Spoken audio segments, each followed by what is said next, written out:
সুপ্রিয় শিক্ষার্থী, আসসালামু আলাইকুম। আরিফস একাডেমির পক্ষ থেকে তোমাদেরকে জানাই শুভেচ্ছা। আশা করি তোমরা ভালো আছো এবং সুস্থ আছো। তো আজকে আমি তোমাদের গণিত বইয়ের পৃষ্ঠা নম্বর 96, ঠিক আছে? তো আজকের ক্লাসে অনুশীলনীর প্রশ্নের যে বাকি অঙ্ক ৫, ৬, ৭, ৮, ঠিক আছে? এর মধ্যে আমরা ৫, ৬, ৭ অঙ্কের সমাধান করব, ঠিক আছে? তো দেখো ৫ নম্বর বলছে আমাদের বক্সের সংখ্যাগুলোর মধ্যে কোনগুলো মৌলিক এবং কোনগুলো যৌগিক তা লিখি, ঠিক আছে?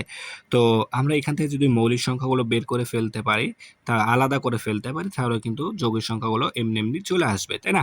তাহলে প্রথম টার্গেট হচ্ছে আমাদের মৌলিক সংখ্যা খুঁজে বের করা। তো মৌলিক সংখ্যা আশা করি তোমাদের মুখস্থ আছে কোনগুলো মৌলিক সংখ্যা, ঠিক আছে? আমি কিন্তু বের করে দিয়েছি এবং প্রত্যেকটা লেকচারে আমি বলছি তোমাদের বারবার করে যে তোমরা ১ থেকে ১০০ পর্যন্ত যে ২৫টা মৌলিক সংখ্যা আছে সেগুলো তোমরা মুখস্থ করে নাও, মুখস্থ করে নাও, ঠিক আছে? অবশ্যই আবারও বলছি, তোমরা এখনো যারা মুখস্থ করোনি এই ২৫টি মৌলিক সংখ্যা, তারা সুন্দর মতো এই ২৫টি মৌলিক সংখ্যা মুখস্থ করে নাও, ঠিক আছে? আর যারা তোমরা এখন নতুন, অর্থাৎ এই পৃষ্ঠা অনুশীলনের অঙ্কই যারা শুধুমাত্র সমাধান করো, তারা তো ওইটা পাবা না। তো দয়া করে আমার ওই ভিডিওটা দেওয়া আছে, ঠিক আছে? যে ১ থেকে ১০০ পর্যন্ত কিভাবে মৌলিক সংখ্যা বের করতে হয় এবং ১ থেকে ১০০ পর্যন্ত কোনগুলো মৌলিক সংখ্যা, ঠিক আছে? কতটি, সবগুলোর ডিটেইলস দেওয়া আছে দেখবা এই লেকচারেই, ঠিক আছে? এই অধ্যায় লেকচারেই দেওয়া আছে সুন্দর মতো দেখবা। মেবি ৫, ৬, ৭ নাম্বার লেকচারে আছে মেবি, ঠিক আছে? তো তোমরা এটা খুঁজে একটু দেখে নিবা, ঠিক আছে? তো তাহলে তোমরা খুব সহজে মৌলিক সংখ্যার যতগুলো অঙ্ক আছে সবগুলো সমাধান করতে পারবা।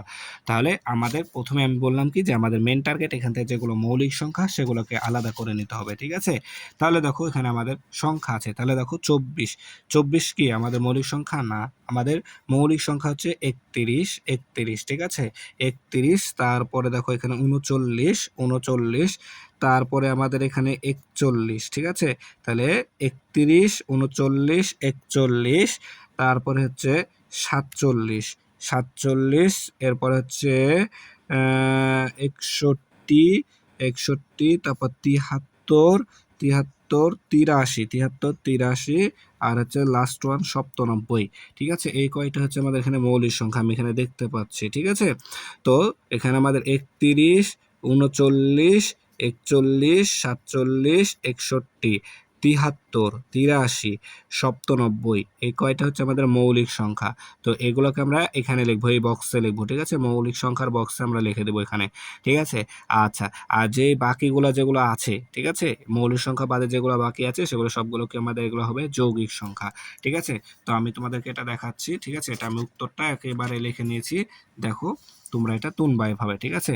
এভাবে তোমরা তুলে নিবা। যে দেখো তাহলে ৫ নম্বর সমাধান, ঠিক আছে? তোমরা ঘর টানেও করতে পারো অথবা এভাবেও করতে পারো, ঠিক আছে? যে মৌলিক সংখ্যা ৫ নম্বর সমাধান, মৌলিক সংখ্যা যেগুলো ৩১, ৩৯, ৪১, ৪৭, ৬১, ৭৩, ৮৩, ৯৭, ঠিক আছে? এবং যৌগিক সংখ্যা ২৪, ৩৫, ৫১, ৫৬, ৬৮, তারপরে হচ্ছে ৭৫, ৮১, ৮৮, ৯১, ৯৫, ৯৯, ১০০, ঠিক আছে? এগুলো সবগুলো হচ্ছে যৌগিক সংখ্যা, ঠিক আছে? এরপর দেখো আমাদের বলছে কি যে ৬ নাম্বার, তাহলে ৫ নাম্বার তো হয়ে গেল। এখন আমরা করব ৬ নাম্বার। তো ৬ নাম্বার বলছে আমাদের বক্সের সংখ্যাগুলোর মধ্য থেকে ২, ৫ ও ১০ এর গুণিতক নির্ণয় করি, ঠিক আছে? ২, ৫ ও ১০ এর গুণিতক কোনগুলো সেগুলো নির্ণয় করতে হবে, যে এই বক্সের মধ্যে যে সংখ্যাগুলো দেওয়া আছে। তো এটাও কিন্তু আমরা শিখেছিলাম। এখানে ২ এর আলাদা ভিডিও দিয়েছি, ৫ এর আলাদা ভিডিও দিয়েছি, ১০ এর আলাদা কিন্তু ভিডিও আমাদের দেওয়া আছে, ঠিক আছে? তো এটা কিন্তু আমরা আশা করি তোমরা এটা নিজেরাই করতে পারবা যারা আমার ভিডিওগুলো দেখেছো, ঠিক আছে? প্রথম থেকে। তাহলে দেখো আমি বলেছিলাম যে সকল সংখ্যার একক স্থানে শূন্য অথবা জোড় সংখ্যা থাকে তারা হচ্ছে ২ এর গুণিতক। এরপরে যে সকল সংখ্যার একক স্থানে শূন্য অথবা ৫ থাকে তারা হচ্ছে ৫ এর গুণিতক। তারপরে হচ্ছে যে সকল সংখ্যার একক স্থানে শূন্য থাকে, শূন্য, তারা হচ্ছে ১০ এর গুণিতক, ঠিক আছে? ১০ এর গুণিতক। তো এই ৩টা যদি আমরা কথা মনে রাখতে পারি তাহলে কিন্তু আমরা এগুলো সবগুলো করতে পারবো, ঠিক আছে? তো এটারও আমি সমাধান লিখে রেখেছি, ঠিক আছে? যেন ভিডিওটা একটু ছোট হয়, ঠিক আছে? এজন্য আমি এটা লিখে রেখেছি, তো তোমরা এটা দেখে নাও। তো আমি এখানে লিখেছি দেখো ২ এর গুণিতক। তাহলে ২ এর গুণিতক হচ্ছে ২৪৮। দেখো ৪৮, এই ৮ হচ্ছে জোড় সংখ্যা, তাহলে এটা একটা ২ এর গুণিতক। তারপর ২, এখানে ২ ও জোড় সংখ্যা, তাহলে ২ ও কি আমাদের 2 এর গুণিতক, এখানে 0 আছে একক স্থানে, তাহলে এটা 2 এর গুণিতক, এখানে 2 আছে জোড় সংখ্যা, তাহলে এটাও 2 এর গুণিতক। ঠিক আছে, সেম ভাবে সবগুলো একই। তাহলে 248, 122, 480, 912, 838, 810, 950, 900, 414, 780। 5 এর গুণিতক এই যে দেখো বললাম 0 অথবা 5 থাকলে, তাই একক স্থানে 5 আছে তাই এটা 5 এর গুণিতক।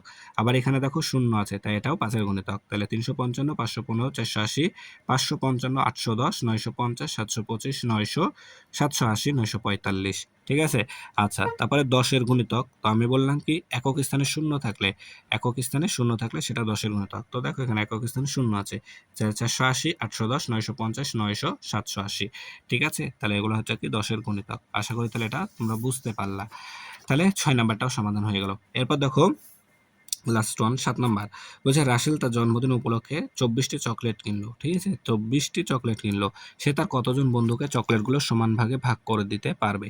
ঠিক আছে, এই 24টা চকলেট সে যদি কতজন বন্ধুকে যদি ভাগ করে দেয়, ধরো 4 জন, 5 জন, 6 জন, তো সে এটা আমাদের বলা নাই, তো বলেছে কতজন বন্ধুকে দিতে পারবে। ঠিক আছে, এটা আমাদেরকে বের করতে হবে।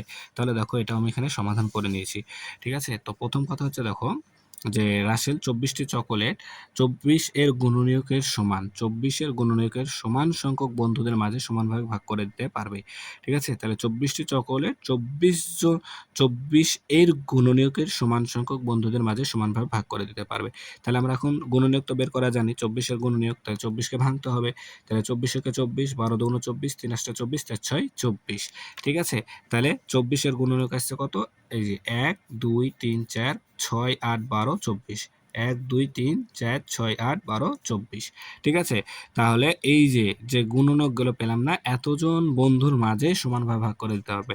অর্থাৎ দেখো রাসেল একজন, তাহলে এই যে 1 পেয়েছি তাই একজন, 2 পেয়েছি তাই 2 জন, 3 পেয়েছি তাই 3 জন, 4 পেয়েছি তাই 4 জন, 6 জন, 8 জন, 12 জন ও 24 জনের মাঝে সমানভাবে ভাগ করে দিতে পারবে। ঠিক আছে, তাহলে দেখো এটাও আমাদের সমাধান করা হয়ে গেল, একেবারে সহজ অঙ্ক।